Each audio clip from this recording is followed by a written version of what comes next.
Last night at like 11:30, I could not sleep. I was tossing around fitless. So I know the right thing to do is to get out of bed, like walk around the house, do something else for a little bit. So I went downstairs in the living room and I put on Voices from the Valley, the audiobook. And I thought, I'm just going to listen to this for like 30 minutes and then maybe I'll start getting sleepy and I'll go to bed. And like 2:30 a.m. rolled around and I completely gotten lost listening to these interviews. And so I just want to thank you, Moira, for stealing a night's sleep from me. Yeah.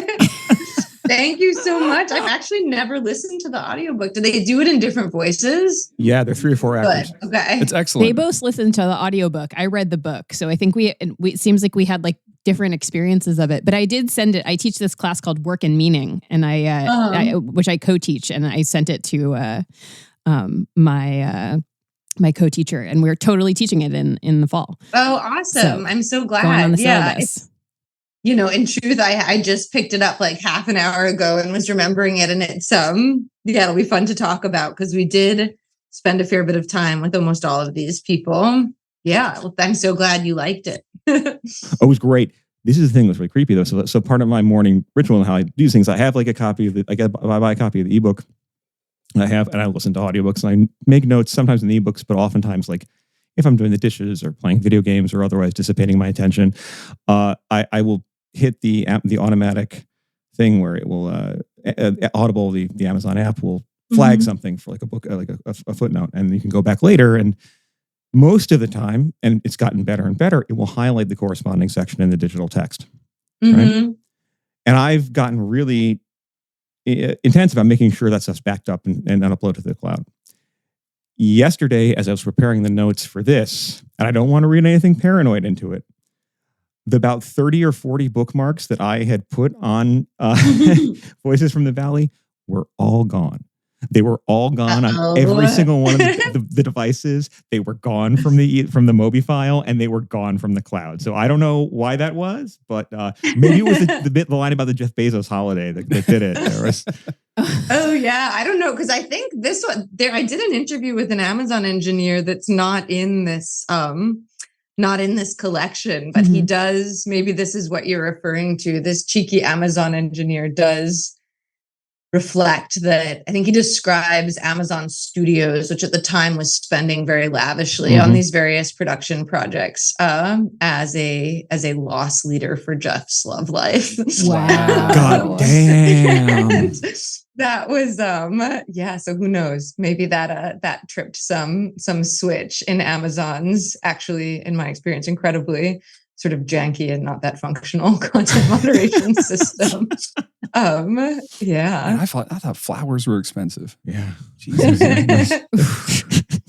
Just one more season of The Expanse. I just want that to happen. I'm not going to tell whoever she is to go back to him and make him write her name on the moon or whatever the fuck, but I do want some more Expanse.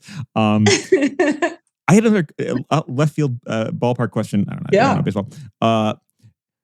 Is there a word, or how would you say thought leader in German? That's very interesting.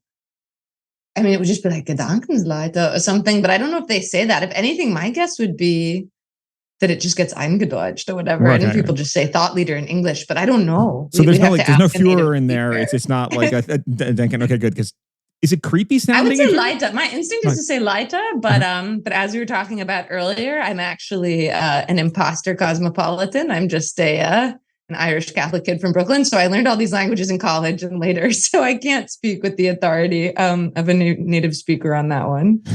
It is an incredibly creepy phrase. Yes. I mean, in English, in any thought language. Leader. Thought leader. Yeah. I've never thought about that actually, but it is. No, Patrick was cogitating about this morning, and I did not know the answer. That's I mean, have we asked Google, our great authority on translation? I'm curious now. I feel like loss leader has a vaguely Lacanian French element to it, whereas like thought leader has Adorno the French fascism. would be the leaders in at least in theorizing loss, right? Okay, we're gonna see thought leader. Vordenker. Vordenker. Okay. That's not so sinister. So it's like a visionary, thinking ahead type. Yeah, Vordenker. Okay. There we go. Thinking, I mean, that's like the opposite of sinister. That just sounds like somebody who's really well organized. Yeah. You know, like you do your packing ahead of time. Yeah. that kind of thing. Yeah, it's interesting because German is also so literal, it just means like the in front thing. Yeah. Executives with executive function, unlike the ones we have.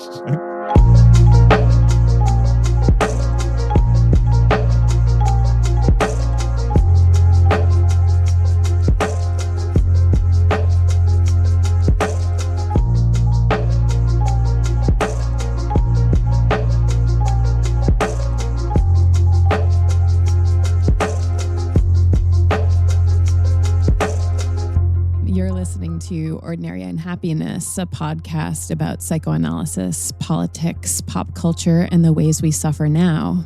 I'm Abby Kluchin. I'm Patrick Blanchfield. And today we are joined by a special guest, Moira Weigel, who is assistant professor of communication studies at Northeastern University. She's also a faculty associate of the Berkman Klein Center at Harvard Law School and a founder of Logic Magazine, of which we here at Ordinary Unhappiness are assiduous readers. Moira is also the author of Labor of Love, The Invention of Dating, an editor with Ben Tarnoff of Voices from the Valley. Tech workers talk about what they do and how they do it. She's currently at work on her third book about transnational e-commerce platforms and the world of invisible entrepreneurs, experts, and hustlers that make them. We have been wanting to talk to Moira for a long time, but the proximate cause of having her on right now is an event that is coming up soon or contemporaneous, or I don't know, maybe has already happened, depending on when you're listening to this podcast, which is a symposium in New York this weekend that is being put on by the Brooklyn Institute for Social Research, N+1, the Goethe Institute, and the Rosa Luxemburg Stiftung, celebrating 100 years of the Frankfurt School. So we're going to get into so many things with Moira. Silicon Valley, the Frankfurt School, psychoanalysis. Patrick, I know you also want to do another quick little intro. Go ahead. Yeah, if you don't mind, I just hyping you up a little bit further, but also like situating your work in ways that will be maybe directly germane to our audience and what we'll talk about today, and also just encourage them to check out your work. I think your work as a journalist, a critic, and a scholar and public intellectual, I think is really remarkable. But also, I think in that kind of interdisciplinary work that you do, or this transdisciplinary work that you do that doesn't sacrifice precision and rigor, you engage with terms or concepts or perspectives that oftentimes seem to be opposed to one another, or that people assume have to be mutually exclusive, right? So I think here about the ways in which your work will draw on qualitative, descriptive, almost ethnographic interview material combined with critical theory alongside quantitative numerical studies from data science. And likewise, you weave together political economy and issues of institutions and the way platforms function and how they're funded with a very sensitive approach to dynamics of libidinal economy, the ways in which people share or hate share, as it were, on those platforms. And it's in particular, that's what I wanted to sort of cue us up here, in that I think one thing that your work really does, because you're so historically conscious and because you work in these different registers simultaneously, is you on the one hand can point to what is new or novel or quote unquote disruptive in the present moment, but also are capable of grounding that in longer term narratives with the end result of demystifying and, or even sometimes like denaturing terms and narratives, particularly of progress, but also of like upbeat techno-optimism that are sort of given. Like the idea of sharing, which is I think one we'll talk about. And one thing liking, yeah, or even I was thinking too about this probably now very dated phrase, and please correct me if I'm wrong in attributing this to, I think, Stuart Rhodes, or maybe it's Wozniak, I don't know, but the whole idea that like information wants to be free, right? Yeah.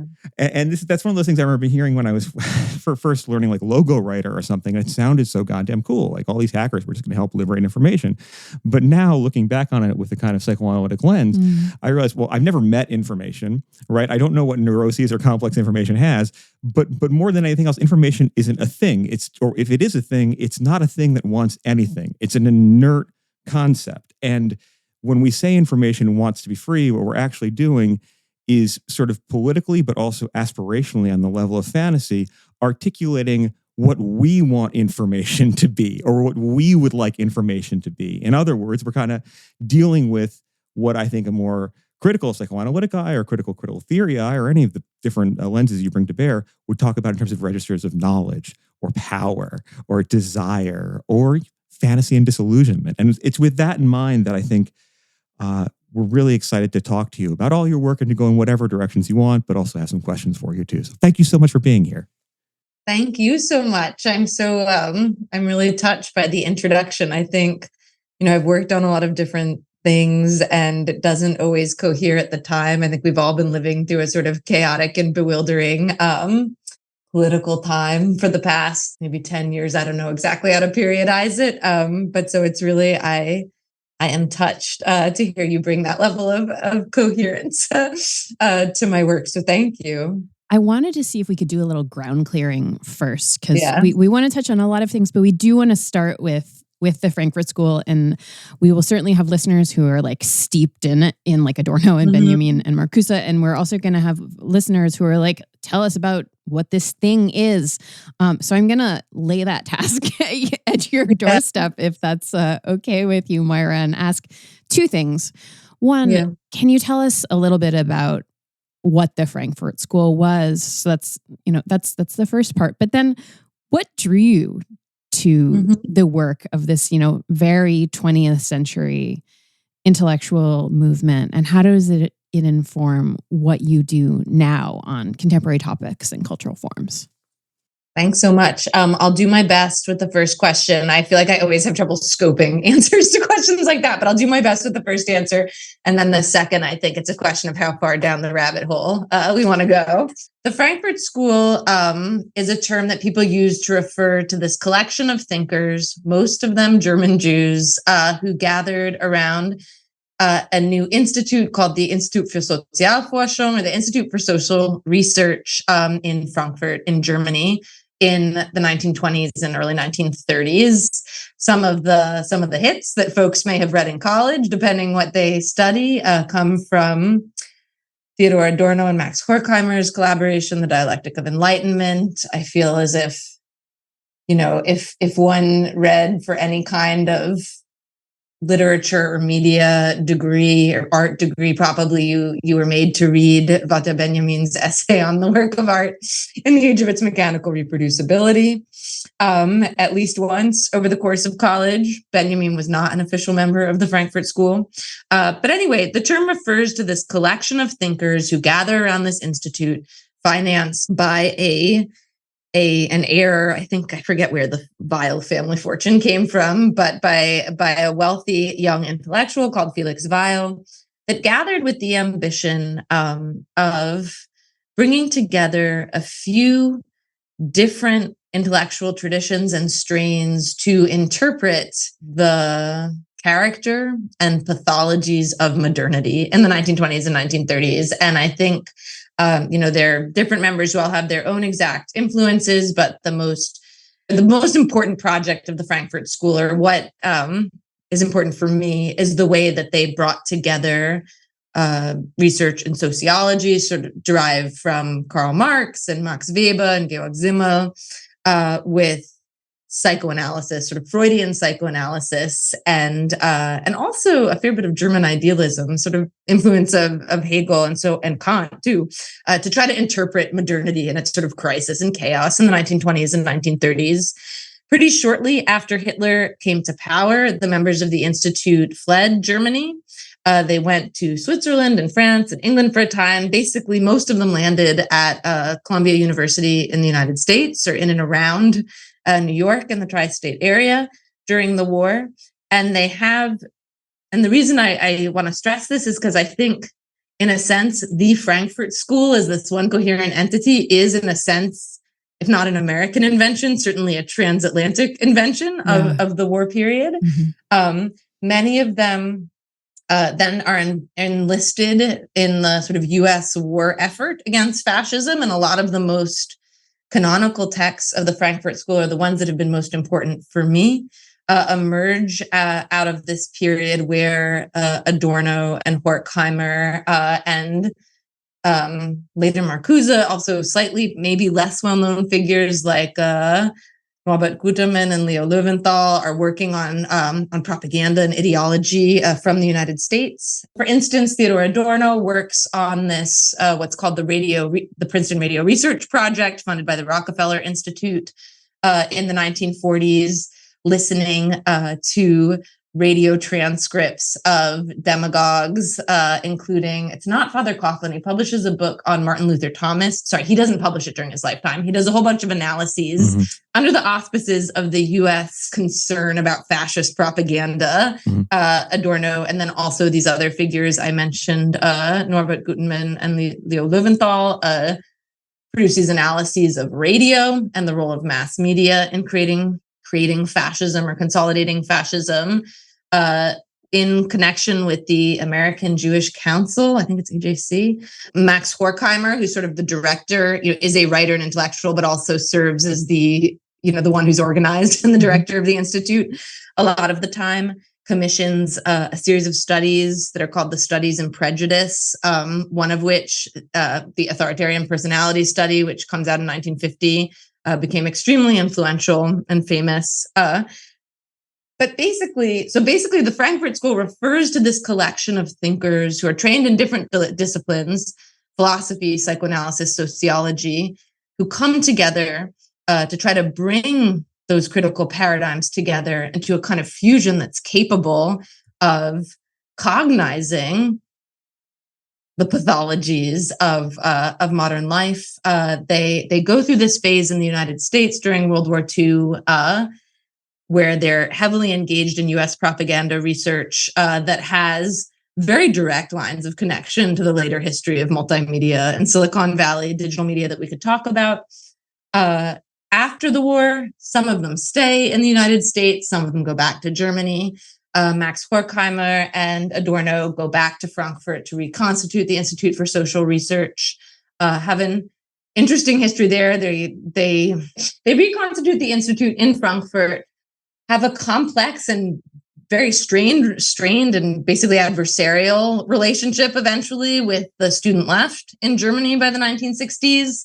Adorno becomes sort of the enemy of the radical student left in Frankfurt by the 1960s, which is a complicated, and to me now I'm old enough that I feel like it's kind of a sad story. Like it makes me sad. Yeah. Even though I think they were right criticizing him and certain of their criticisms of him. Horkheimer continues to direct the Institute for the time. I'd say then sort of the second generation of the Frankfurt School comes with Jürgen Habermas and Axel Honneth and these younger figures who come up. And although early on, Habermas in particular engaged deeply with psychoanalysis, sort of turn in a somewhat different direction than the first generation. Habermas sort of does his life's work on the basis of, he's trying to get out of certain forms of pessimism that the first generation ends up in, tries perhaps most famously to recuperate sort of the positive or emancipatory potentials of modernity as a category and the public sphere as a category. And perhaps, I don't know how central or incidental it is, perhaps not incidentally, that involves leaving behind a lot of the psychoanalytic stuff. Mm-hmm. What to me feels still sort of revolutionary and useful about their contribution is the way they bring together sociology and political economy with psychoanalysis, psychology, and libidinal economy. And I think, in a sense, once one summarizes it this way, it sounds very basic, but to me, the insight that I come back to sort of again and again with them is the idea, that our most intimate life, our family life, and so on, is itself historical and is structured by all kinds of historical, economic, and so on forces. And in that sense, the relationship between personality and society, or pathology and society, is always a dialectical one. So, and please tell me if this tracks, right? Yeah. And I want to flag up front that part of this account, which you just gave, which is so historically grounded and in depth, is also sensitive to how that quote unquote, I'm doing air quotes here, the Frankfurt School is a term that the denotation or the meaning of which changes over time, right? Mm-hmm. And is something that, we could say that it is this collection of institutions and personalities. that has this particular historical lineage and relationships among one another. And then that has all sorts of influences, intellectual or otherwise, right? In the culture, whether it be through, you describe, for example, like the authoritarian personality book as being like a exercise in proto-data science, right? Or something like that, or people's understandings of fascism, et cetera. But then also it becomes sort of retrospectively constituted by other people in the contemporary right. Like, so for example, one way a lot of people will hear of the Frankfurt School is, well, they may not even hear it referred to as the Frankfurt School. They hear it called the Franklin School in that remarkable parapraxis by like right-wing commentators now. And they're like, well, this is just these are all these European cultural Marxists, et cetera. So there's a kind of meta irony here that's not to get too meta about the irony, but where you have this group of individuals crisscrossing boundaries of national boundaries, but also disciplinary boundaries, and working through certain institutions to over a tumultuous period of history, as they try to articulate a theory of how individuals understand one another, institutions, and their place in history in different ways over time. And then that entire enterprise later gets caught up in these kind of caricatured hall of mirror appropriations, like name calling, sort of like larger than life stories about personalities and institutions, which generally itself is also brought to serve a particular reactionary formation that might be eerily familiar to what the Franklin School, to what the Frankfurt School themselves would have studied. Does that hold together as a sort of a statement of the problem? Totally. And I think that, there's a reason that Adorno is so memeable. I feel like I always think of Adorno and his bathing suit in the cabana meme. Like it's right up there with the Susan Sontag bunny rabbit meme as one of these signifiers of a certain era of intellectualism that circulates in the culture. I think there is reflexivity is such an important concept for the members of the Frankfurt School. And then there are all these sort of hall of mirror-like reflections, as you say. I think one thing that I've thought a lot about that strikes me when you bring up the contemporary right, and I'm sure we'll talk more about it, is that Horkheimer and Adorno, the members of the Frankfurt School themselves, create this theory. In creating a theory in which political economy and libidinal economy intersect, they're sort of creating a theory in which, on the one hand, domination, a desire to dominate, vulnerabilities, certain dynamics that they describe are sort of trans-historical aspects of human character.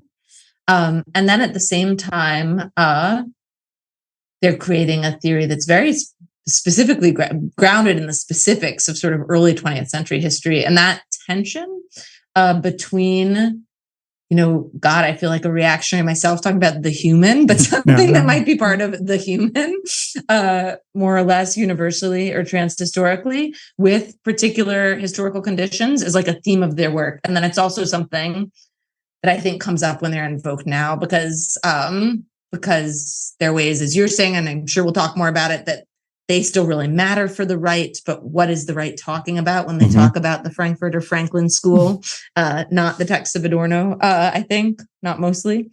And yet there's something to it. And there is this hall of mirrors quality where I've sort of sometimes found it kind of crazy making to write about, because on the one hand, certain things feel so applicable to the present, and then the present situation is so different in other ways. And these thinkers do circulate as signifiers, particularly in an age when digital technologies make it easy to search and replicate without really reading things. In listening to you describe the origins of the Frankfurt School, did I say right? Frankfurt School? You got it. I'm just making fun of it. I just love that as a theme of this episode, that everyone's saying Franklin School. I think it's perfect. I'm so sorry. Well, and listening to you describe the origins of it, I couldn't help it. Moira, most of my exposure to your work has been your work analyzing Silicon Valley. And to hear you talk about the Frankfurt School, which, if you think about it, a wealthy heir pulling together intellectual luminaries who, I guess in modern parlance, you could call thought leaders of their time, in order to process the chaotic data of their day, in order to have some kind of outcome that should change things, understanding for the better. And then you carry on through time into the tech giants of Silicon Valley that you've been writing about, which is, again, wealthy heirs, super wealthy people pulling together thought leaders in order to accumulate, capture, and process vast amounts of data in order to better understand the chaos of the day, and deliver some ambiguous product or benefit to the world coming off of it. I think it's interesting that it sounds like you were drawn to the Frankfurt School at a pretty young age, and now it seems like as you found your footing in your career, you are still drawn to collectives like this that are still kind of doing similar work, but maybe in more perverse ways. Yeah, every movement needs their angles, right? Like you need daddy angles to, I feel like you read Marx's diaries and it's like he has boils and he like can't afford new sheets or whatever. Every ambitious collective of academics and adjuncts needs their angles. That's actually really, I feel kind of, what do the kids call that? Like telling on yourself, where it's like clearly part of my fascination at an unconscious or semi-conscious level with these thinkers is about family form. I don't know, these forms of collectivity. Yeah. Yeah. I always used to say it's like, okay, you become a writer to find your friends. And I thought that everyone felt that way. And then I was like, oh, maybe that's really sad, because I realized that other people maybe didn't think of it that way. But that it's like you write to find your people, ideally, in a certain way. And so, I think for me personally, probably that theme of like collectives and people working in collective intellectual projects is both part of what draws me to the Frankfurt School, with relations of admiration and gratitude or whatever. And probably also part of I worry sometimes rather childish fixation on people like Peter Thiel and the networks around them. The bad men who have no place for women and are talking about my guys. But I'd never thought about it that way, but I think that's right. What I'm thinking about here too is this way in which and Ted, I think your comment just about like these somewhat parallel forms of how these configurations of, let's just call it like institutions and persons being brought together to understand history as it happens, but also as it has happened, and hopefully to produce some kind of change in the future using both analysis of data and the articulation of new ideas. Right? How that as an abstract format, or like an abstract like configuration set of terms, if we want to call it that, like a matrix or something, that's something that can cash out in a variety of directions, right? And as you begin, your essay on the authoritarian personality about this being like confronting it very directly and maybe in a kind of like ambivalent family relationship kind of way, where you're like, well, actually working on with this proto data science text where Adorno et al. Are like, let's try and figure out how the fascist personality is conjured using data. You have to reckon with the fact that the institution that seems to actually realize this is a big data firm like Cambridge Analytica. And that many of the features of, I think you have this line, which is really excellent, about like, of what the fascisms that the Frankfurt School is trying to understand in terms of personality and personalization, but also in terms of mass mobilization, have eerie, almost hauntingly overdetermined resonance in a present moment where fascism isn't necessarily mass movement, but it's like networked, right? I think is the phrase you used. Yeah. And I think what I want to kind of tease out from there specifically and go to pivot back to Abby, who will be able to articulate this question better, is like this theme of like making things personal, or of like personalization as like a key topos. I'm looking at that quote from Moira in front of me as well, which really struck me too. And I guess Patrick and I were batting back and forth ideas about like personalization and what it means in this context. And so I guess I want to say something like, how do the dynamics of social media interaction and political appeals hinge on personalization? So in making things personal, deploying personal antagonisms and so forth. Yeah. Well, I think just to scoot back a minute, I think that there is this quite literal history that someone like the media historian Fred Turner has written very eloquently about, where analyses that the Frankfurt School produces, and other people, but the Frankfurt School very importantly produces, of mass media in the era of historical fascism help inspire ideas that somehow personalized or interactive or more individualized media are inherently democratic or a solution to the problems that mass media pose. And to just say a little bit more about that, in the 1920s and 1930s, there's this real consternation about what's happening in Europe, in the United States, right? As always, a desire by US Americans to avoid the continuities, to avoid Hitler's deep admiration of US propaganda efforts in World War I, deep admiration of Dred Scott and sort of American race law, and to other what's happening there. And I think part of how American intellectuals deal with this question of like, how has this country that we think of as a bastion of philosophy and music and art and so on become fascist, is that the answer becomes mass media, right? That it's like these demagogues use mass media to hypnotize mass audiences into following them. So historically, I think these analyses help inspire experiments with interactive media, eventually digital media, that are supposed to be more democratic than mass media forms or the crowd form.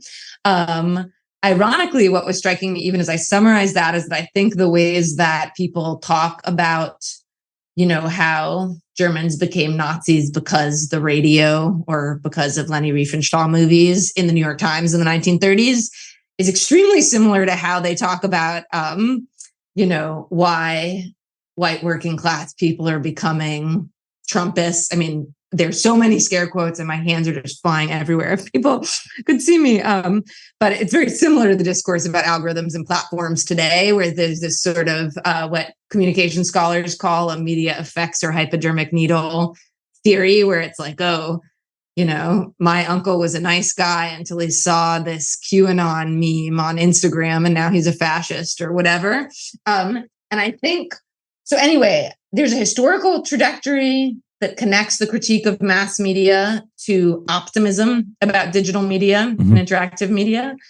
And then there's also this pattern of recurrence that's very interesting to me, where in both the 1930s and onward, and now I think there's this really strong popular narrative that's very fetishist, right? Like this is a fetishist narrative about technology, that mystifies relations among people as a relation among things, in which technology, whether it's the radio broadcast or the film camera then, or the algorithm now, is somehow acting upon people and turning them into fascists. I think as always, this kind of narrative is a way for the speaker to like avoid actually being reflexive about their own position and what, this narrative is flattering to the onlooker, right? Because it means the onlooker is the one who can tell who's the dupe and who's the manipulator and what's disinformation versus truth and so on.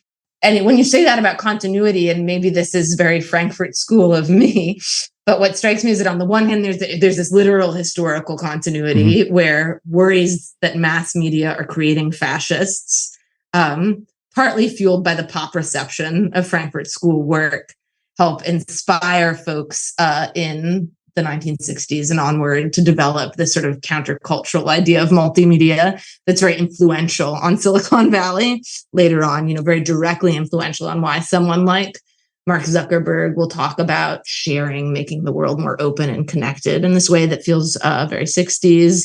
And then at the same time, there's this kind of persistent misrecognition of the relationship between technologies and movements or individuals by experts, I think, where there's a real temptation for academics and other kinds of experts to be able to identify the technology as the problem. But the fact that these two technologies that are supposed to be the opposite of each other are both the problem should clue us in that it's never just the machine. At the risk of doing some violence that's reductive, just like give a couple like really concrete examples here about some of this stuff. Like okay, I'll do some violence. I'm thinking about like one feature of the authoritarian personality essay, right? Rather book, and which you sort of zone in on in your essay is like, in terms of mass media, is one of the examples that Adorno. So we have stuff like Leni Riefenstahl or the radio, right? So like you're a German, you're upset about various things. And in this sort of template, again, this is a reductive one, you finally hear some like compelling Aryan voice on the radio be like, actually, you're not just like, you're like loser, you are a You are a slighted member of the proud Aryan race. And guess what? Who your enemy is, who did this to you? It's the Jew, right? So suddenly you previously were in this position of social enemy, and now you are identified personally and you're given a personal enemy, right? And you're jacked into a personal collectivity, and then you become one of thousands in the sand of a Leni Riefenstahl flick, right? And I think, just sorry if I can intervene, I think it's also like really crucial to the Frankfurt School analysis of that dynamic is this idea that there's a kind of sadomasochistic identification between Georg Loser and Hitler, or, you know, Leni Riefenstahl and her Berg film, mountain movie, traipsing around, that specifically works like this. You know, that there's a sadomasochistic identification in which the listener simultaneously, unconsciously experiences their sense of fear and vulnerability, but also more consciously, sadistically identifies with the leader and their ability to punish the outsider or be violent to the outsider. Yeah. And in the Frankfurt School analysis, specific features of mass media facilitate that identification, right? So Adorno and Löwenthal and Goethemann are very focused on radio and what Adorno calls the psychotechnics of radio, and the idea that this this kind of broadcast technology can bring the voice of the Führer close up and into your home. I think for Walter Benjamin, who again isn't officially a member of the Frankfurt School, his interest in the close-up and the way the film camera can make the leader close and yet very big at the same time is important. And so there's this core theory, which you also were saying, sorry to interrupt, but I think of sadomasochistic identification with the fascist leader, the authoritarian leader, that is directly facilitated by these aesthetic or technical properties of mass media. And then, of course, there's the political economy piece that Horkheimer and Adorno further develop, where the vertical integration of mass media as an industry sort of reproduces this at every level. But yeah, that was my attempt to do reductive violence to myself. I think that's super clarifying, and I want to complete this analogy and then to get to the tech stuff. But so this is why another example of mass media or something that happens in mass media that Adorno cares about is like all this astrology stuff. Yeah, right? I love the book on astrology. Right. and if I take it's so weird. So weird. So delightful. What's the title again? It's Stars Down to Earth. Yeah. We'll put it in the show notes. And we've already, researchers of the podcast, we've already talked a little bit about like the ways in which like using some of the terms of astrology, much like using certain types of pop psychology terms, can be a way for individuals to relate to one another. Be like, well, I'm having a very, very Gemini morning or something, or somebody else be like, I'm feeling very ADD today or whatever. Like you invoke these categories and they're a way of, instead of getting into the specifics of what bother you, it's like a token that you can exchange to express yourself and handle other people. But as I take a way of relating by not relating. Yeah, exactly. Yeah. As you paraphrase in a very lovely way in your essay, Adorno seems to see something a little bit different here in the way in which like the astrology columns in mass media, which are consumed on a huge, like enormous quantity that it doesn't really have a parallel today in Weimar Germany, are like, they give you these categories that you can write yourself into. This is what, and they both like, you identify yourself as one of these signs. You also have a certain type of destiny or like a certain type of articulation of what's going to happen to you or not happen to you. And it's both vague and specific enough that you can be drawn into it. But also, as you write, it produces this kind of combination of like destiny and unseriousness, but also of like depoliticizing passivity combined with an orientation towards expertise and the latent possibility of violence. And so even whatever you think about astrology, this may be accurate. And as you write here, like it's the astrology column took seemingly inexorable social forces by which people consciously or unconsciously felt oppressed and externalized them, projecting them onto the stars, which it characterized as having already determined everything in advance. By misrepresenting social forces as natural and placing them at such remove, it rendered them impervious to human question or action. At the same time, astrology encouraged readers to turn to these very symbols of the forces that oppressed them for aid. When they did, the help they received came in the form of commands to adjust themselves to the rhythm of alienated life and work. By encouraging readers to exercise the prerogatives of narrowly individualized instrumental rationality, Astrology thus conditioned them to reproduce the irrational contradictions under which they lived. Both the fascist demagogue and the astrology columnist succeeded because they found ways to manipulate people according to the typedness of their personalities and the psychological dynamics that produced it. And that's sort of like, we're going to give you a name and category for who you are, interpret your experience in those terms, but also, even as that clarifies things for you, makes you kind of dependent and allows us to basically orient you as like both politicized and passive. And you even say like they'll get more violent if these systems come under a certain type of pressure. Seems, again, this theme eerily mirrored or like hauntingly reproduced in the supposedly personalized, not mass media space of something like Facebook, where it's like, what type of person are you? What category are you? And then here's who's bothering you today. Or as the example that you give in this paper, the fact that Facebook's algorithms, and maybe we should ask what an algorithm is, but like included the category of like Jew hater as a thing that you could be classified by the platform and marketed to. Yeah, can we just talk about this for a moment? Just like what does it mean to be a person in relation to like mass culture, but also relative to algorithm cultures? I don't know what an algorithm is. Can someone explain to me what an algorithm is? Part of why I'm fascinated by the astrology book is kind of a hinge between the work on mass media and then how critical theorists might think about algorithmic media, digital media today, is that in the astrology column, which Adorno analyzes, we're dealing with a form, as you say, that is at once mass and personalized, right? It's like published in a newspaper that's read by hundreds of thousands or millions of people a day. And yet it is set up in such a way that it seems to speak directly to the individual reading it through the mediation of the type. What type of person are you? What star were you born under? Incidentally, Adorno wrote that book in the early 1950s. He came back to LA for a little bit after going back to Germany and wrote that book because he'd been fascinated when working on the authoritarian personality study to find, I don't want to go too into the weeds in this, but when they were coming up with the different Likert scales for these massive surveys that they distributed to thousands of people to try to figure out what the potential fascist looked like or the potential authoritarian, Adorno was fascinated by the fact that belief in astrology and certain kinds of supernaturalism was the single strongest predictor of high scores on the other fascism scales. So I think, if one were to want to do a TLDR of the authoritarian personality, I'd say it's all about projection. It's all about projectivity. And the more someone's inclined to project, probably the more authoritarian they are. But there was this finding that belief in astrology was a super strong predictor that led him to this interest, that led him to read this book for which he did like a content analysis of astrology columns.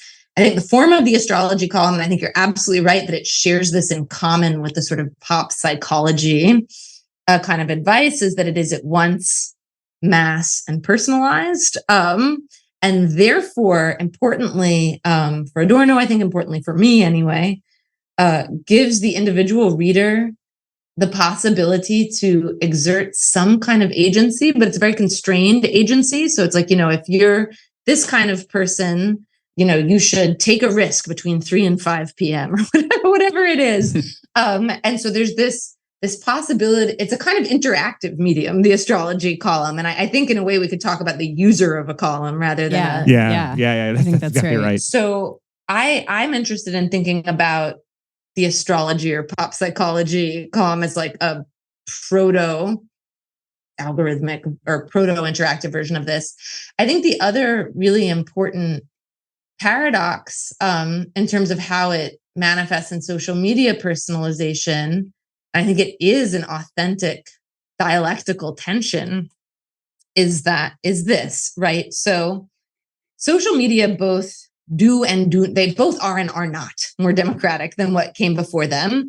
Someone like Mark Zuckerberg would say that a platform like Facebook democratizes the spread of information, democratizes news. It used to be that if you wanted to broadcast your point of view to a bunch of people, you needed to be Leni Riefenstahl with Hitler's backing, or you needed to be with a Hollywood studio with tons of money to buy equipment and so on. the existence of a platform like Facebook means, and many of us, I think, have been the beneficiaries of this, that really anyone with the wherewithal to turn on their computer microphone or type on their keyboard or, maybe invest in the podcasting mic can broadcast their views to potentially anyone in the world. Whether or not anyone's listening is another question. So there is an authentic democratization that happened there. It's not just bullshit when someone like Zuckerberg says that they're democratizing the spread of information. At the same time, and as a condition of that democratization, an entity like Facebook is concentrating information, power, wealth at a level unprecedented in human history in the hands of literally this one guy who basically exerts control over the company. And so I think there's this paradox, which maybe is worth talking about with contemporary sort of algorithmic personalization, where it is true, although now Twitter is I don't even know if it's true about Twitter anymore, but maybe the enshittification of social media is undoing this. But anyway, it is basically, that's a term of Cory Doctorow's, enshittification. It's like all commercial platforms tend towards enshittification. And I think it's right. It's true. We're certainly seeing it on display. Right, I think literally I'm getting ads for like Christian fathers on Instagram. And I'm like, what's going on? I'm getting ads to join the Border Patrol and also ads for things to like break into cars. It's like be a criminal or be the law or maybe be both. I don't get it. It's fucking nuts. Yeah, I feel like somehow, because my Ben and I are very private about our kids on the internet for the most part. And so somehow, I'm sure Instagram and all these platforms like knew that I had children before, but somehow for years I wasn't getting hit with like momfluencer content because I think, I didn't put pictures of them on Instagram or whatever. And somehow suddenly some flip has switched and now it's all 100% like Dr. Becky telling me how to heal myself so I can gently parent my kids, and then also Christian dads talking about prayer pauses. But anyway, it's like personalization. There is this authentic dialectical tension. I sometimes think about it as like they're two foci of an oval, although I don't know why I think about it that way, where media personalization. So, it used to be there were 3 news channels. If you want to watch the news, you watch them. Now you could consume potentially billions of different kinds of information. But that decentralization is predicated on increasing centralization of power over information and how it flows. And I think that's like the authentically dialectical tension at the heart of contemporary personalization. I think for those of us who aren't that technical or who maybe think of ourselves as more, I don't know, but at Stanford, they call them there's some term they use at Stanford for like the hard ones and the fluffy ones or something. My friend Anna Weiner has a theory that it's like, that's the origin of like everything in Silicon Valley, is this slur that different Stanford undergrads use for each other. But anyway, it's like the fluff, the softies and the hard ones or something. For those of us who are think of ourselves first and foremost as like humanists, I think there's a temptation sometimes to think, the platform knows everything about me, or like it's that the algorithm is so good. But I think, it's not magic. It's based on producing these types and categories that are actually can be quite simple, like that I'm a woman in my 30s who went to some DSA events, tells them all they need to know to show me an ad for a streaming service playing Norma Ray while I hate read a Forbes article or whatever. It's not magic.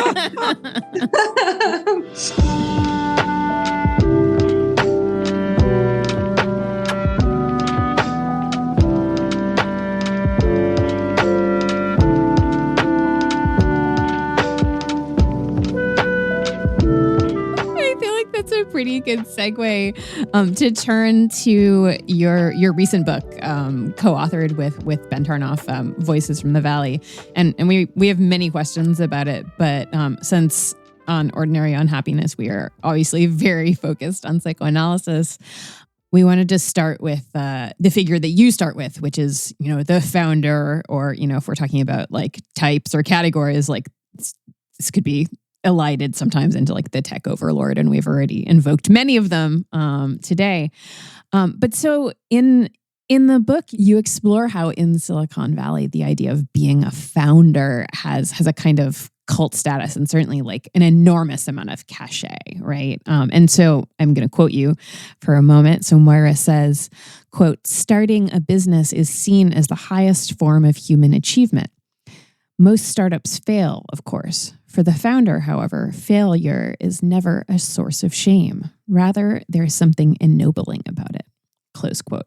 So I wanted to ask if you could talk a little bit about that sort of like mythos of the founder in general. And you could take that wherever you want, of course. But I think, both Patrick and I are really interested in what functions this sort of archetype of the founder or tech disruptor or thought leader, which, by the way, we're not calling Adorno, just to be clear, going back to a previous fork. Adorno would never. But what functions does this archetype do for consumers, for legislators, for investors? And because again, we're thinking in this psychoanalytic register, what fantasies do you think that this kind of founder veneration underwrites, for our contemporary way of life in general? What anxieties does it palliate? What hopes does it offer? Yeah, I mean, it's such a fantastic question. And I haven't, before this conversation, really thought about it in this precise frame. But I think to riff, there are a few things that strike me like right away about the founder. Not this, to be clear, not this empirical person who we talked to, right. Although maybe him too, but the figure of the founder. And I think, so one reason I think the founder is sort of venerated and admired is because of this idea that the founder bears risk, right? That the founder is the person who is going to make something new in the world. I think, the idea that I feel like there are terms like entrepreneur that also serve this function, which, what's his name at Brown has written a bit about. I'm spacing out about his name, Alex Gurevich. I think that there's this valorization of the founder because the founder is supposed to be the person who has a new idea in the world, who bears the risk of making it happen, sort of coordinates people to make it happen. I think, as so often with our projections, the irony is that perhaps the precise opposite is true. I think often when startups fail, the founders do all right, and it's the other people who work there who have a harder time. Because I think, upwards. And there's something about I think, someday I want to write a book. I've gotten distracted with this Amazon project, but someday I want to write a book about like the political philosophy of venture capital. Yes. But there's something about VC that works this way too, where there's this idea that venture capital is able to be heroic and visionary and flexible in this way because it takes on risks that traditional R&D couldn't, or that markets wouldn't bear. Whereas in fact, the logic of venture capital is to insulate investors from risk by investing in 100 companies, 99 of which will fail and one of which will be Uber and scale globally. Although ironically, Uber is also a total failure. It's like, I haven't looked up the number recently, but Uber last I looked, loses like $2 billion a year. Yeah. So I think that there's this investment, and it feels very Nietzschean. It's probably no accident that a lot of these guys are like obsessed with Nietzsche, but this idea of like the heroic figure who makes change in the world and bears the risk of doing that. Yeah, the interesting fact that in truth, it seems as if the precise opposite is usually the case. Can I ask a question about that? Just to specific, because I was trying to put this in like psychoanalytic terms. We're thinking about like childhood development, right? And I'm thinking about this. So one of the founders that you interview has this bit where basically, despite having been super successful, right, or rather, the paradox is like he has a product. And it gets bought, but they're not actually, the company that buys him out is not buying the product. He's acqui-hired. He's acqui-hired, and they're buying him just because it's quote unquote new blood, which is a really, Peter Thiel overdetermined phrase. I'm not saying anything about he's literally consuming blood. I would never actually say that literally. Figuratively. He is literally consuming he's literally blood. consuming blood. They're literally vampires. Yeah. Okay. So that said, there is this. he's brought in because he has the aura of being a risk taker who could create great things. And what the company does basically then is they take the thing he created and shelve it, like destroy the code because another company might have it. And then he proceeds, in his words, to continue. He says, I mean, everything I've ever worked on has failed. I've worked on some ambitious projects at several of these big companies and none of them succeeded, but I've still been rewarded and promoted. And I think that's a good thing about Silicon Valley. Failure isn't looked down upon, which is a positive aspect of tech culture, right? And he gives all these reasons why things fail. And, they're all about timing and hardware, software, all this technical stuff. But I was trying to think about like what that does to a person, right? And like just what it might be to exist in a life where, because clearly he's very stressed about his college loan. He says something like, I went from being stressed about my college loans to being stressed about focusing on interesting problems, et cetera. Yeah. And later, I'm sure we're going to talk about how that's very different from like the insecurities and stressors of the people who work elsewhere in the pyramid there. But like, I was thinking about narratives of like development, right? Or if you were to give a child a situation in which they never have to encounter the friction of something they want not working out, right? Or if you were to reward them, or if they were to experience a world in which no matter what they do, the best possible material outcome happens regardless, I don't know if that would result in a well-adjusted human being. And I wonder if there's something about precisely this combination of being fetishized for taking risks while actually being rewarded, even as every risk you take is totally hedged away. And not only that, but like yields literally nothing. I can't imagine what that does to someone in their view of the world, their own agency, or what risk even means. Like, is the telos of that like some type of like solipsism? I'm speaking here as a millennial who's taken lots of risks and they don't work out, so I get demotivated. What about this guy? Like, how does this not fuck up someone's head? Well, I'm not sure. It's funny because I was hearing, perhaps I'm being unfair, I was hearing a little bit of judgment in your voice. I actually feel enormous personal affection for this particular He's a very lovely guy. He seems very reflective, but I'm just like, structurally speaking, I'm just like, what does risk mean to this person? It's a fascinating question because I think it does tie back to this theme of scale and this structure of hedging that we were sort of just talking about with venture capital, but is also true with these huge companies where they're doing a million different things, most of which don't work out at any given time, is such that you can be a highly salaried, highly valued employee within one of these companies, perhaps acqui-hired from proving yourself through your own project that they bought and killed so that you never compete with them. And you can write software all day long for years that never ships, or you can make a feature that, 800,000 people use and like, and that this giant corporation decides they're not gonna end up using because it's, that's a trivial fraction of their user base. And I think it's very interesting to think about what that does to a person. I mean, in the case of the founder, and it's probably no accident that this is part of why this person was willing to talk to us, or we became friendly with them. I think it led to a certain political journey or a reevaluation of what success might mean. In terms of what it does to people, there is. I mean, I'm thinking about other industries too. Like I know screenwriters who work for years and make a good living and nothing ever gets made that they write. So I think tech is not perhaps totally anomalous in this way, but it does seem like unusual in the extent to which that can be true. And that there's at once this valorization of the founder, but then it's like everyone who doesn't go on to literally become Mark Zuckerberg or Bill Gates may just get hired by Google or Facebook or Amazon or whomever, and end up working under the big daddy of Bezos and Sergey Brin or Zuckerberg or whomever.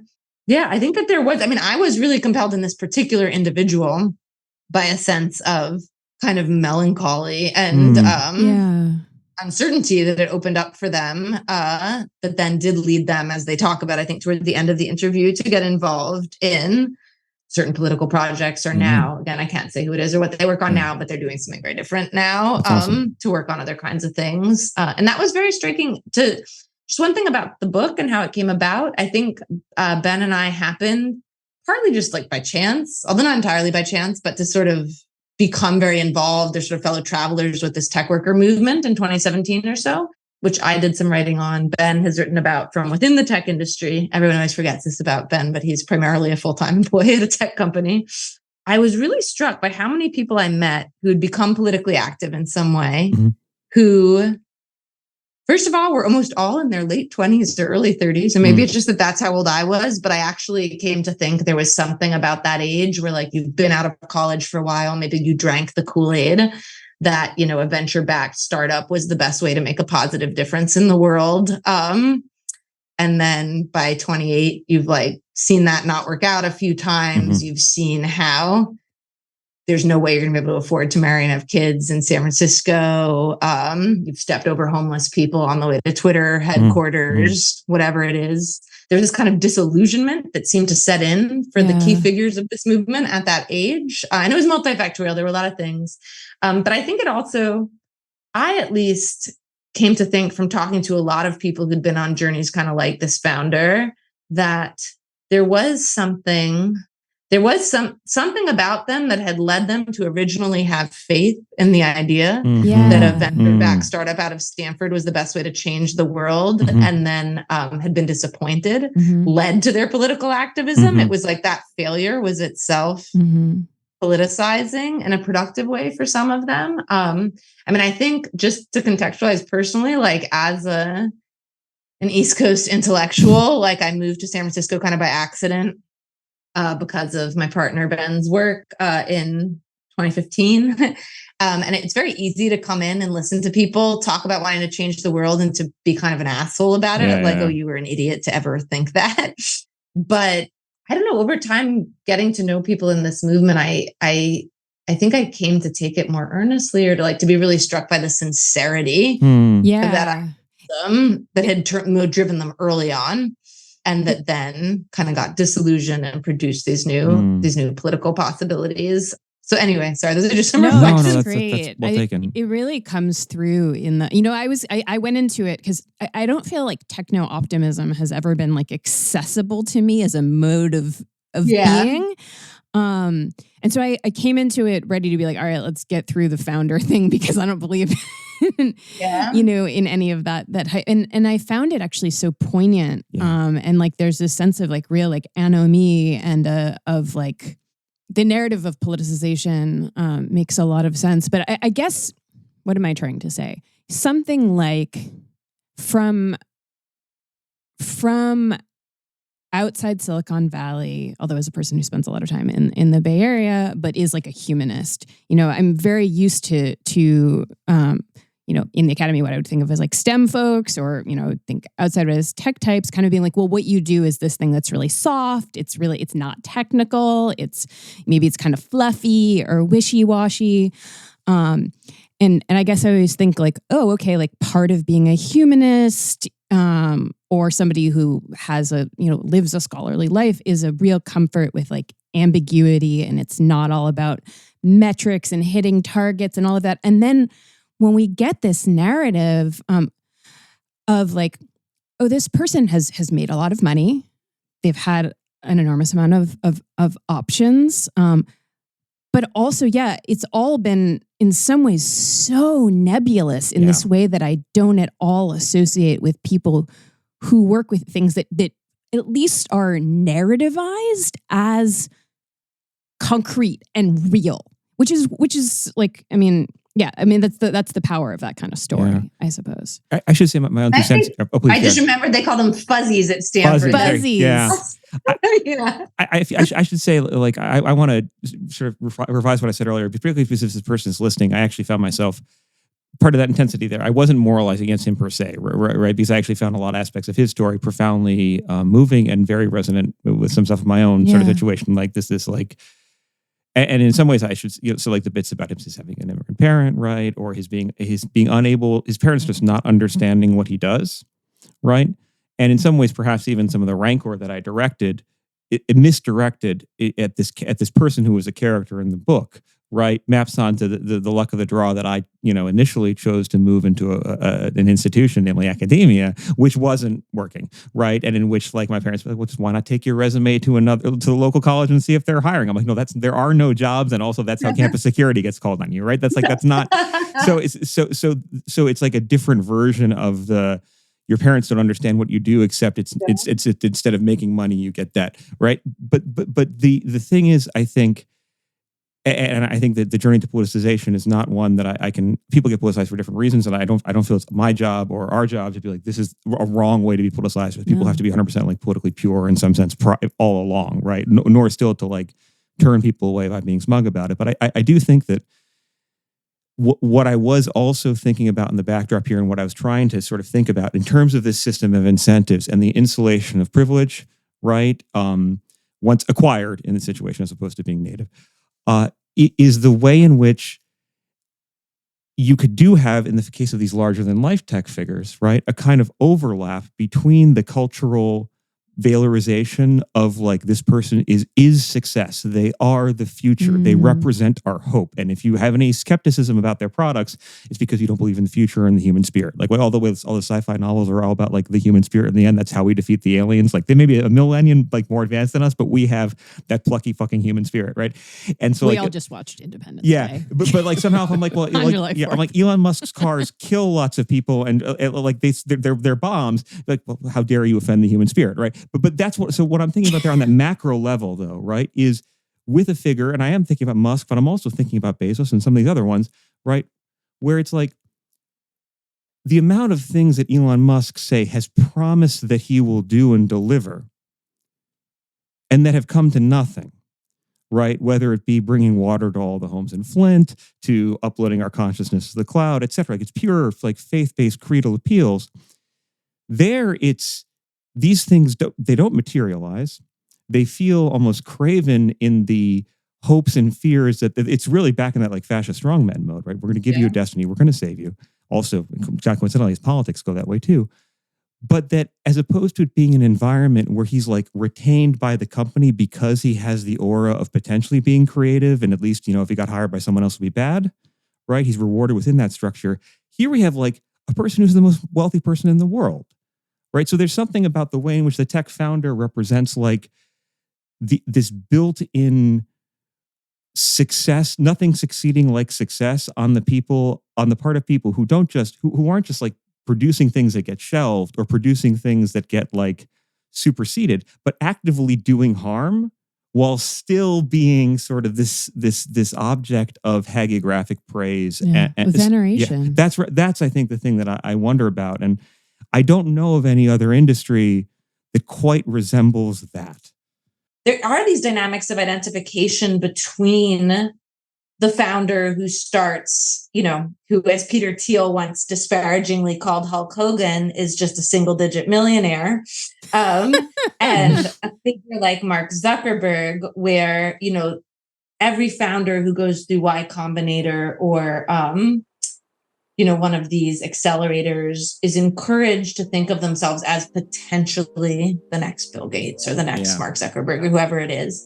And there's probably something about the organization of work in these office places and the belief in like horizontal management structures, or thinking about the Facebook office. Zuckerberg is literally in this like glass cube in the middle, and everyone else is in this open plan office around him, that encourages like spatially and physically and literally that identification.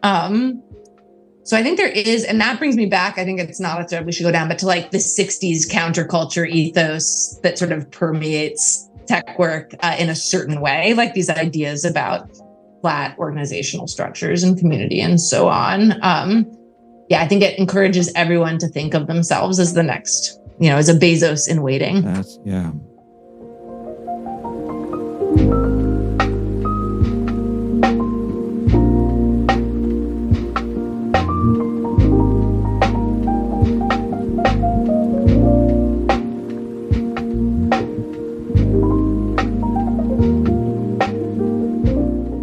So I wanted to see if we can pivot a little bit from the founder, who's at the beginning, and maybe talk a little bit about like the labor politics of the book. And I think this came up before You alluded to your involvement in, what was it, 27?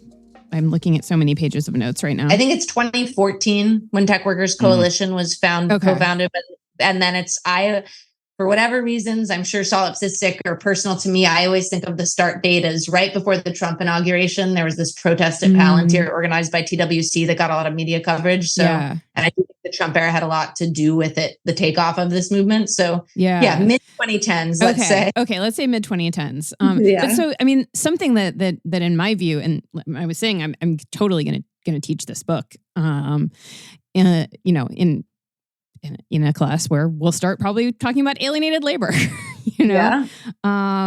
but you don't stop, the founders, the beginning, but you also move past that figure, and it kind of recedes, by the end of the book. And a lot of that is because you really self-consciously follow activists in using the term tech worker, to describe everybody who's a part of this sort of enormous human ecosystem that underwrites the prominence of these founders. So you have an interview with a technical writer who writes manuals that makes their code usable by others. You have a chef who cooks steak at scale. You have a masseuse.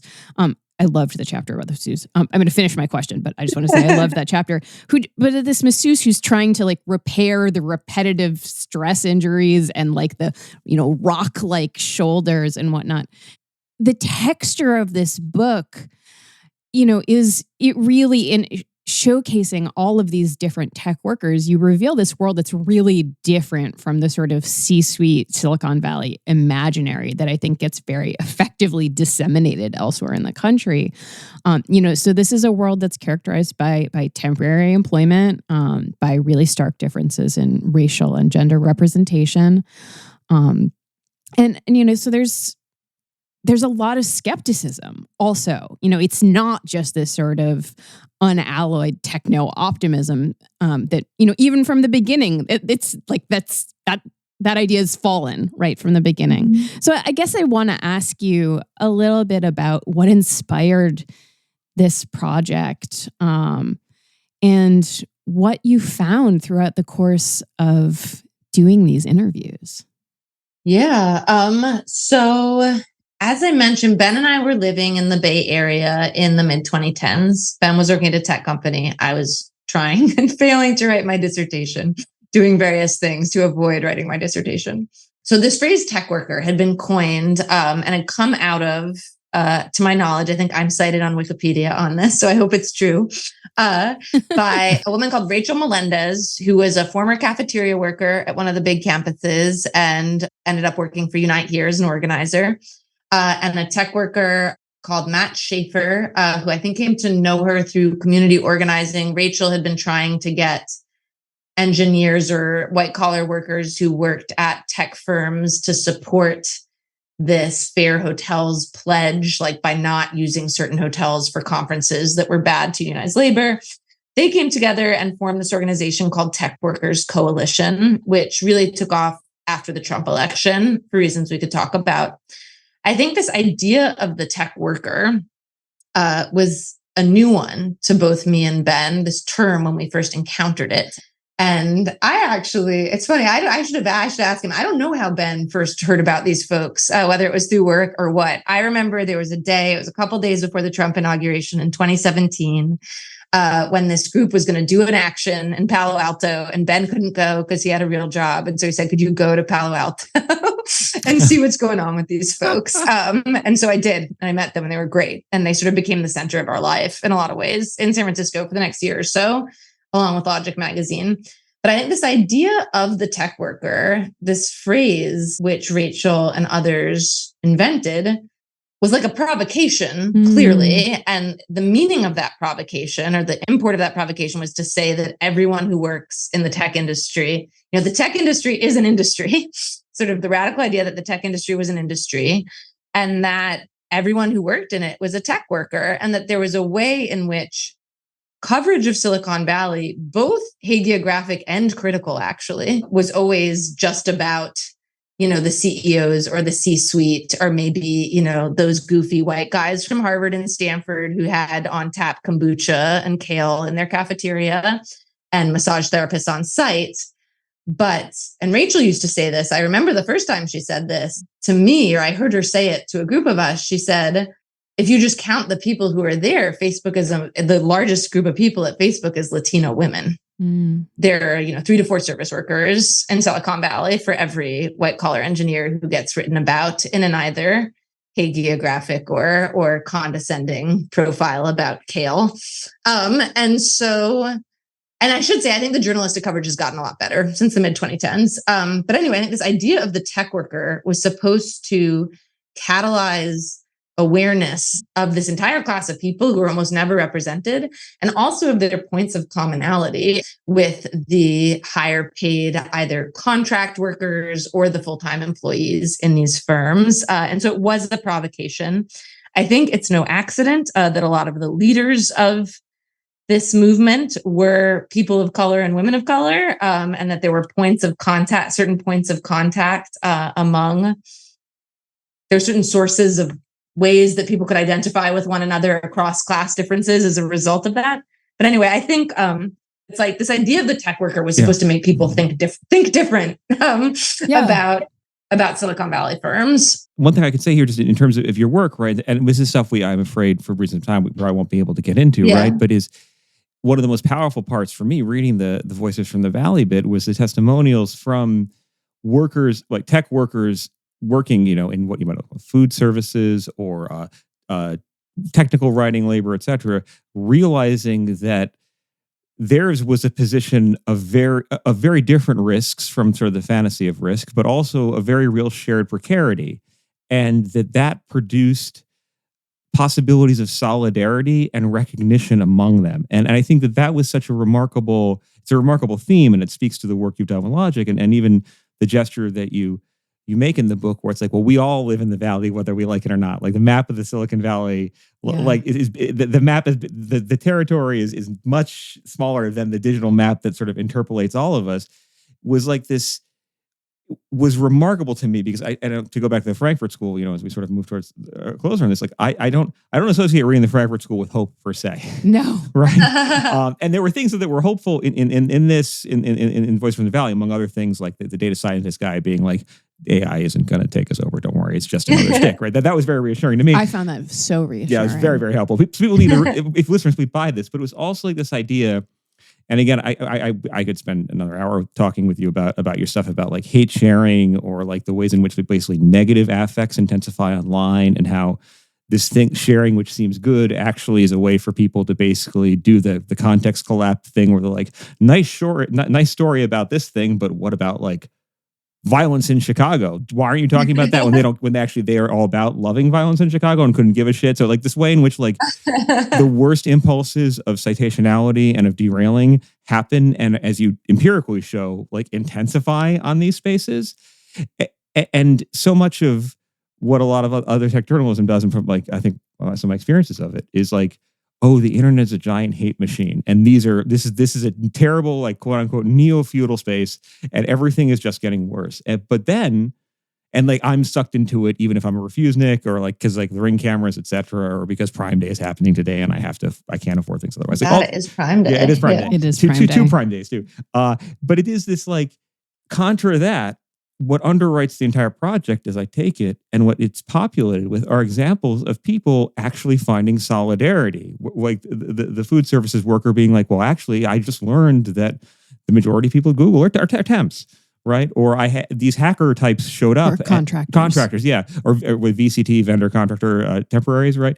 What was so remarkable was that the teleology didn't necessarily seem to be ruled by solipsistic, self-impressed tech overlords, or another type of atavistic fascism, but actually possibilities for social connection. Mm-hmm. And I just wanted to articulate that as something that's in the work, and in the work that you just described, which is so rare and fantastic and frankly inspiring, and made a difference to me as I read it. And I think to all of us, I'm thinking Abby and Dan Nod on that. But I just wanted to sort of say that too, because I realize people are going to be listening to this and be like, oh my God, like, we live in like the worst. We live in like Horkheimer's like worst like opium pipe dream.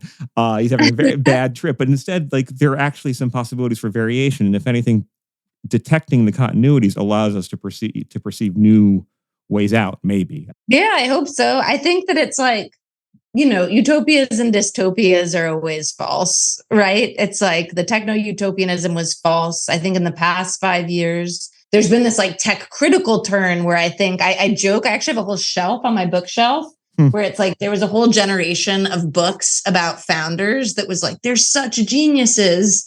And then now there's a whole generation that's like, bad founder. You've been a bad boy. And they all just have their faces on the cover. It just like Zuck's face, Bezos' face, and Thiel's face. And it's like, these are the same stories. They're stories about the same people. Yeah. There's a scholar called Lee Vinsel, who I think coined this term crita-hype. I think he coined it to talk about this. But it's like, whether we're talking about them as geniuses or evil geniuses, that elides quite a bit of the reality of how these firms come into being and get made and how things happen. And I don't know, once I feel like at Logic, we used to say this thing that the opposite of hype isn't criticism, it's specificity.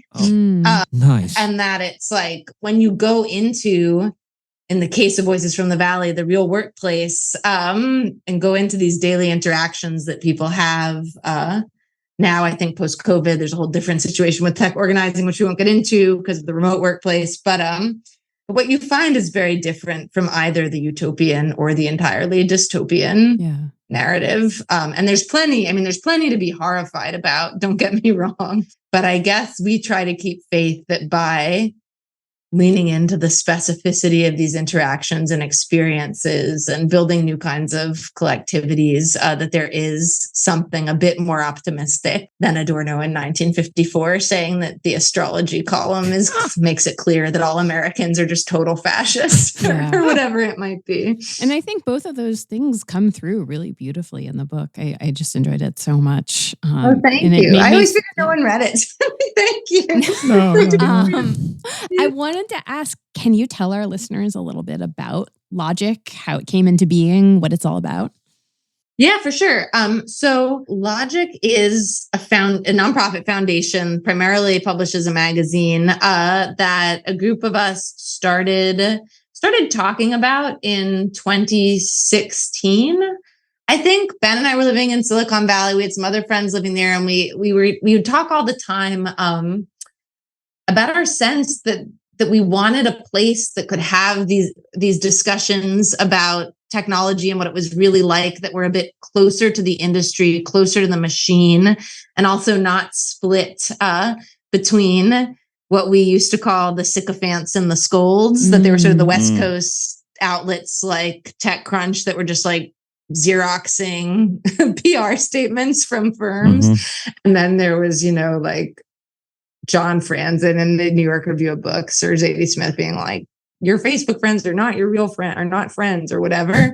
And we thought there was a rich space between and underneath or alongside this kind of discourse that we wanted to make room for. I said this earlier, but I want to stress, I think that there's now a lot of this kind of thing. So I think that the situation has improved. But at the time, I think like even the major, like the New York Times and The Economist only had a few journalists in the Bay Area. It was still just being covered as a business story, not as an everything story.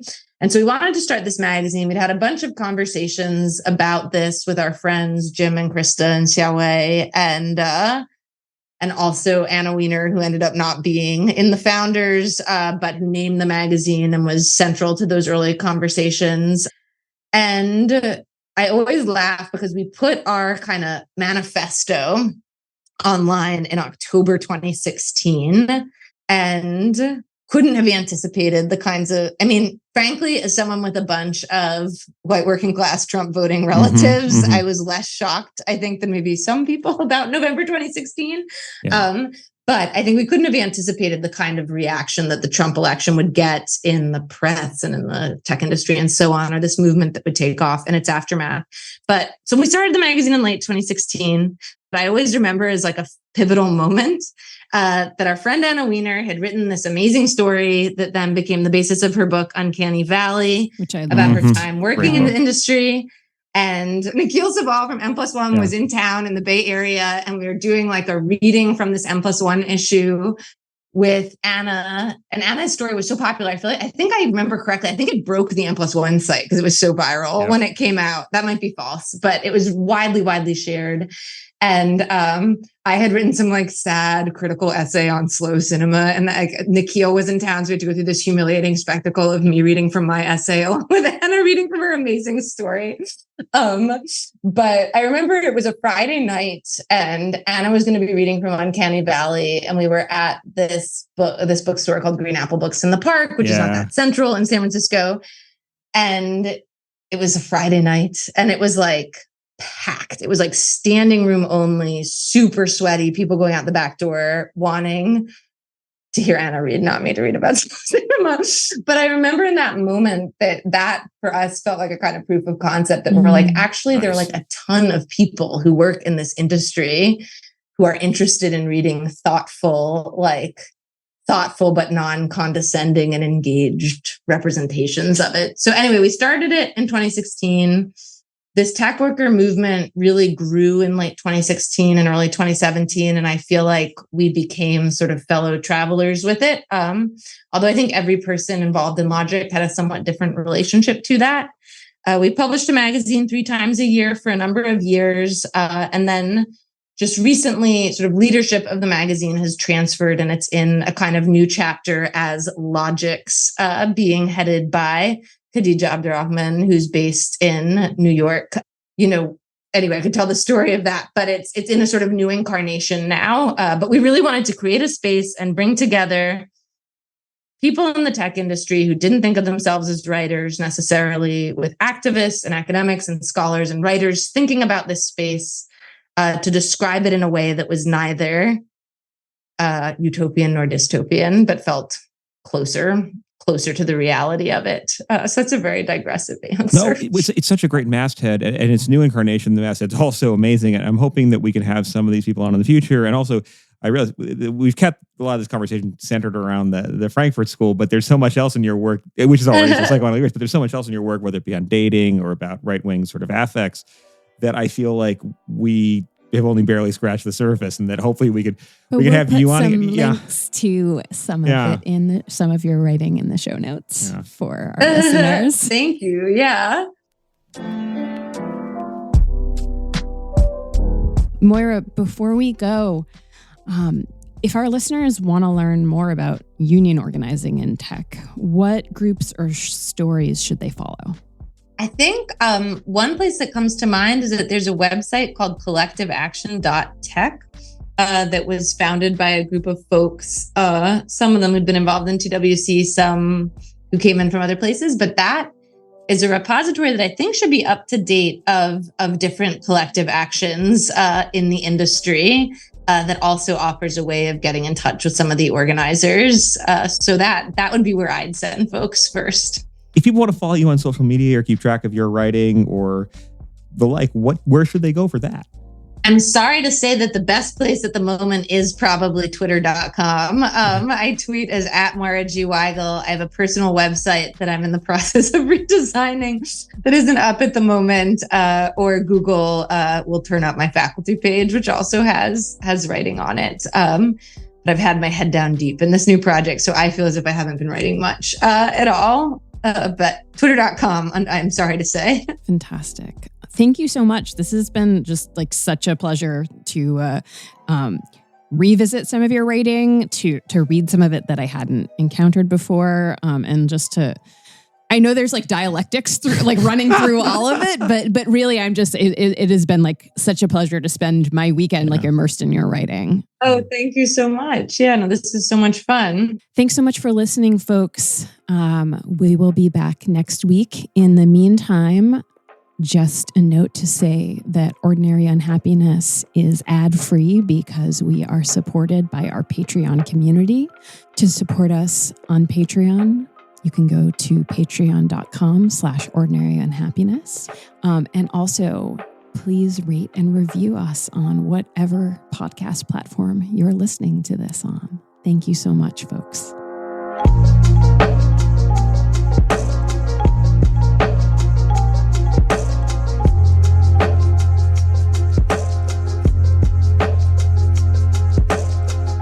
This has been an episode of Ordinary Unhappiness, a podcast about psychoanalysis, politics, pop culture, and the ways we suffer now. I'm Abby Kluchin, and today I was joined by Patrick Blanchfield, Moira Weigel, and Dan Yowell. This podcast is produced by Dan Yowell. Theme music by Formal Chicken.